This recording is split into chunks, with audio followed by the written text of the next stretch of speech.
3년 넘게 이어지는 국경 봉쇄와 시장 통제, 보릿고개 등으로 북한 주민의 생활고가 악화하는 가운데 한국 내 탈북민 사회도 최근 북한으로부터 부고 소식을 많이 접하고 있습니다. 심지어 생활고를 이기지 못해 스스로 목숨을 끊는 일도 종종 발생하는 것으로 알려졌는데요. 지난해부터 잇따라 들려오는 가족과 지인의 부고 소식으로 탈북민 사회의 분위기가 무거운 가운데 일부 브로커들은 이 상황을 악용해 송금 사기를 일삼는 것으로 전해졌습니다. 탈북민 박소연 씨는 지난 4월 초 북한에 계신 가족이 돌아가셨다는 소식을 전해 들었습니다.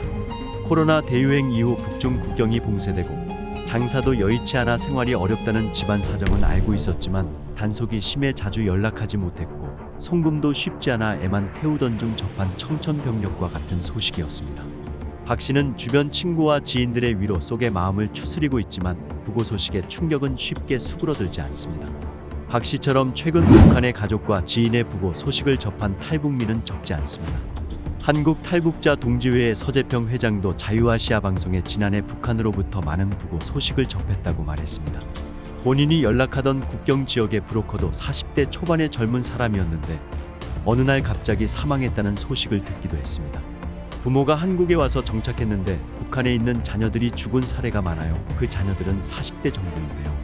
한 인민반에서 사망자가 보통 2~3명 더 많아졌다고 합니다. 올겨울 사망자가 많았어요. 엄청 추웠잖아요.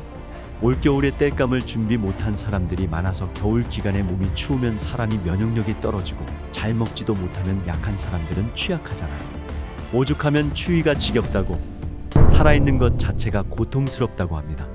자유아시아 방송이 만난 탈북민 출신의 지성호 한국 국회의원도 최근 연이어 들려오는 부고 소식으로 무거운 탈북민 사회의 분위기를 전했습니다. 최근 탈북민이 많이 힘들어하는 이유가 북에서 가족이 돌아가셨다는 소식을 전달받게 되는 겁니다.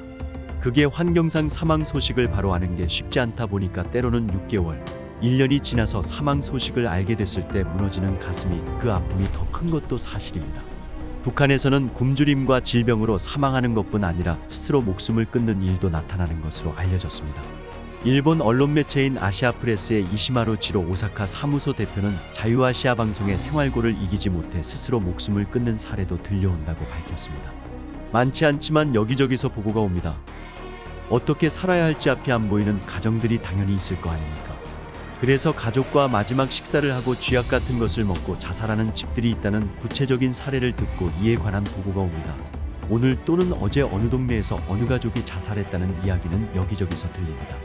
또 생활이 너무 힘들다 보니 부모를 봉양하거나 아이를 양육하는 것을 포기하는 사람들도 늘고 있다고 이시마루 대표는 덧붙였습니다. 어려운 사람들이 자기 자식을 양육하는 것을 포기하고 그래서 집에 있지 못하는 아이들이 꽃제비가 되면서 노숙 생활을 하고 노인들도 집에서 먹이지 못해 포기하는 경우에 대한 보고가 점점 들어오고 있습니다. 사람들에게 대책이 없는 겁니다. 노력해서 돈 벌어서 먹을 수 있으면 좋겠는데. 이시마루 대표에 따르면 국경 봉쇄와 시장 통제 등으로 일감 자체가 줄어 개인적인 경제 활동이 어려워진 것이 큰 타격이 됐고 먹고 살기 위한 대책이 없어 가족을 포기하거나 결국 극단적인 선택까지 이어진다는 겁니다. 이처럼 부고 소식과 어려운 북한 상황을 접하는 탈북민 중에는 우울증을 호소하는 사람도 적지 않습니다. 특히 단속과 통제 강화로 전화 통화도 어렵고 가족의 상황을 제대로 확인하지 못하는 상황에서 계속 들려오는 주변 탈북민 가족들의 부고 소식은 그들을 더 불안하게 만듭니다. 코로나 비루스의 확산과 함께 의약품과 식량 부족, 국경 봉쇄, 이에 따른 경제난과 보릿고개까지 탈북민 사회에서는 북한에 남아있는 가족에 대한 걱정이 커져가는데 이 상황을 악용하는 사례도 빈번하게 나타나고 있다고 서재평 회장은 지적했습니다. 지금 국경 통제가 삼엄하니 타지방에서 국경으로 사람이 못 들어오잖아요. 그런데도 돈이 전달되니 돈을 보내라고 그러고 있어요.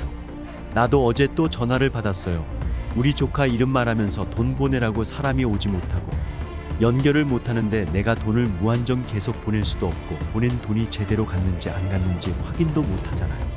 국경 봉쇄로 인해 그나마 통신이 터지는 국경 지역이 아니면 가족들과 직접적인 소통은 불가능한 상황. 김단금 씨도 북한 주민들이 생활고를 겪고 많은 사람이 사망하는 상황을 심리적으로 이용해 브로커들이 악용하고 있다고 말했습니다. 제가 아는 언니도 계속 돈을 보낸다고 합니다. 목소리를 녹음해서 돈 받았다, 안 받았다라는 목소리 연결을 들려준다고 하더라고요. 그런데 그쪽 상황을 알 수가 없잖아요. 정말 돈을 받았는지 안 받았는지 직접 확인할 방법이 없어요. 가족이 당장 굶어 죽게 되고 힘들다는 소리가 들리면 부모나 형제들에게 보내지 않을 수도 없는 상황이죠. 내가 아는 사람 중에 북한 해령의 남동생이 있는데 작년 4월에 본인이 직접 통화해서 누나 좀 도와달라고 해서 도와줬다고 합니다. 그런데 2달 뒤 또 연락이 와서 다시 도와달라고 해서 내가 저번에 도와줬잖아라고 하니까 간복수가 왔다고 하는 거예요. 누나가 너 술도 안 먹는데 무슨 간복수냐, 거짓말하지 말라고 하고 끊었는데 몇 달 후에 동생이 죽었다고 소식이 온 거예요.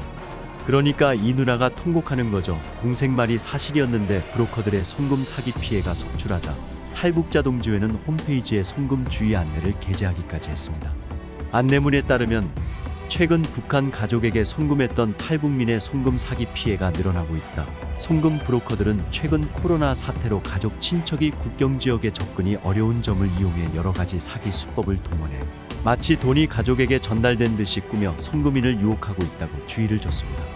탈북자 동지회는 북중국경 봉쇄 직후인 2020년부터 현재까지 다수의 신고를 접했다며 더는 방치할 수 없어 탈북민 사회에 알리고자 한다며 취지를 밝혔습니다. 가족을 돕고 싶지만 전화나 영상통화로 얼굴 또는 목소리를 확인할 수 없기에 돈을 보내지도 못하고, 그렇다고 심각한 경제난을 겪고 있는 가족에게 돈을 안 보낼 수도 없는 이도 저도 못하는 상황에 탈북민들의 한숨은 점점 깊어가고 있습니다.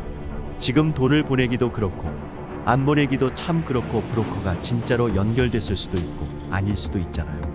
안 보냈는데 훗날 사망 소식이 알려오면 마음이 참 그렇죠.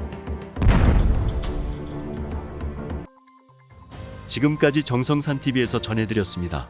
정성산TV 좋아요, 구독, 알림은 큰 힘이 되겠습니다.